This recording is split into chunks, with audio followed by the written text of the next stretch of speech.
Kembali lagi di Lamoda Academy Indonesia. Kali ini kita akan lanjutkan pembahasan kita tentang analisa dari desain busana rumah model 1 atau desain baby doll yang akan kita buat dalam praktek kita kali ini ya. Di sini seperti yang bisa sama-sama kita lihat gambarnya di video ya.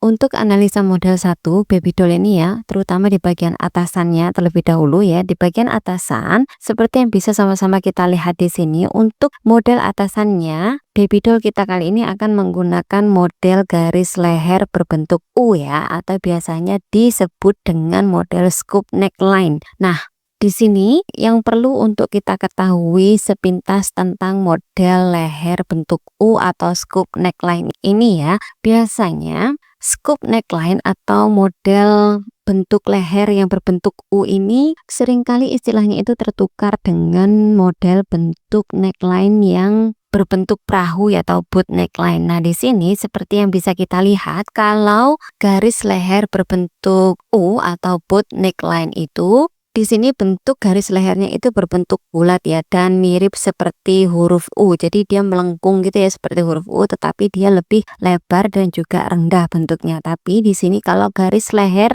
yang disebut dengan boot neck atau garis leher perahu itu biasanya garis leher yang bentuknya itu melebar dan membentang horizontal. Jadi dia agak datar gitu ya, cuman dia melebar dari bahu kanan ke bahu kiri seperti itu ya. Nah, jadi biasanya juga boot neck atau garis leher perahu ini sering disebut juga dengan istilah leher Sabrina ya. Jadi garis leher ini membentang melintasi tulang selangka ya, atau di bagian cekungan sabun di bagian leher depan itu ya. Jadi kalau garis leher perahu atau boot neckline itu dia tidak sedalam scoop neckline ya. Kalau bentuk neckline-nya itu atau garis lehernya itu berbentuk seperti huruf U lalu dia itu ukurannya dalam, itu masuk dalam istilah scoop neckline ya, bukan boot neckline. Nah, model neckline atau garis leher yang akan kita buat untuk model baby doll model 1 kali ini adalah garis leher U ya, atau scoop neckline. Di sini tidak terlalu dalam bentuknya, tapi dia cukup melengkung ya, seperti huruf U. Jadi di sini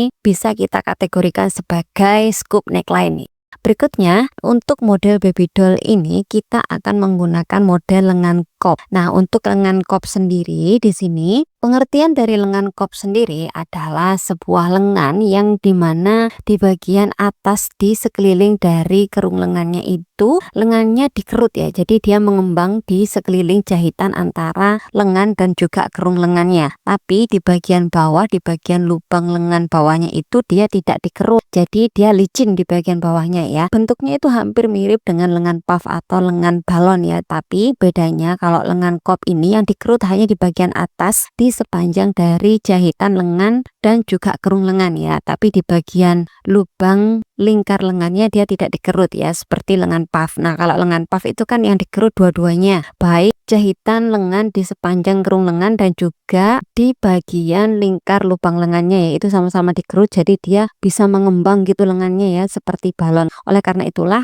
model lengan puff ini sering juga disebut dengan model lengan balon ya. Nah, di sini kemudian di bagian lengan nanti akan terdapat sebuah aksen pita dan juga lubang ya, lubang hiasan di area lingkar lubang lengan bawah ya, yang nantinya akan kita selesaikan dengan menggunakan sistem penjahitan rompok ya, atau menggunakan bias serong atau bisban, biasanya sering disebut dengan bisban ya. Nah, kemudian di bagian lehernya nanti kita juga akan selesaikan dengan menggunakan teknik rompok ya. Jadi sama untuk penyelesaian di bagian leher dan juga di bagian lengannya nanti kita akan sama-sama gunakan teknik penyelesaian sistem rompok ya, seperti itu. Kemudian di sini di bagian belakang blus itu terdapat satu belahan dan juga satu buah kancing ya, untuk memudahkan kita agar nanti leher dari blus ini bisa masuk ke kepala dengan mudah ya. Jadi di sini kita akan membuat satu belahan di bagian belakang dan juga kancing di bagian belakang ya. Nah, kemudian untuk aksen di sini kita sudah bahas ya. Kita akan membuat aksen di bagian lengan, yaitu sebuah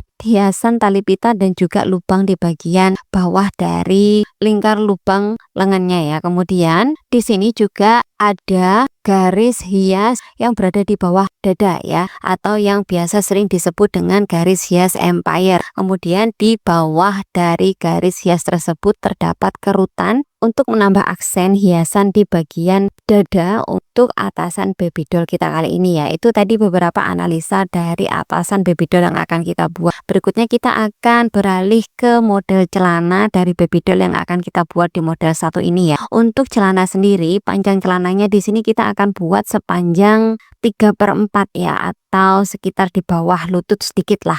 Itu ya model celananya. Kemudian model celana kita kali ini akan menggunakan model karet di bagian pinggang ya, atau biasa disebut dengan celana kolor ya. Celana yang sangat nyaman untuk digunakan sehari-hari di rumah ya, seperti itu. Kemudian di bagian bawah dari celana ini atau di bagian lingkar pipa celana ini kita akan buat sedikit mengembang seperti lengan puff itu ya. Jadi di bagian celananya nanti kita akan membuat kerutan di bagian lingkar lubang celananya ya. Kemudian kita akan tambahkan aksen lubang dan juga pita di bagian bawah celana yang akan kita selesaikan dengan finishing sistem rompok ya. Jadi sama di bagian leher, lengan dan juga celana kita akan menggunakan sistem penyelesaian dengan teknik rompok ya, atau bias serong. Lalu di bagian bawah dari lingkar lubang celana ini kita juga akan menggunakan kerutan untuk membuat celana ini bisa terkesan seperti sedikit mengembang gitu ya. Jadi kita akan letakkan beberapa kerutan di bagian bawah dari lingkar lubang celananya ya, seperti itu. Nah, jadi itu tadi analisa model dari baby doll yang akan kita buat kali ini ya, di model satu ini. Lanjut ya, kita akan lanjutkan pembahasan kita dengan pecah pola dari baby doll model satu kita ini dengan menggunakan skala 1/4 ya. Langsung saja kalau begitu kita akan lanjutkan pembahasan kita di video berikutnya. Aku tunggu kamu di video selanjutnya ya.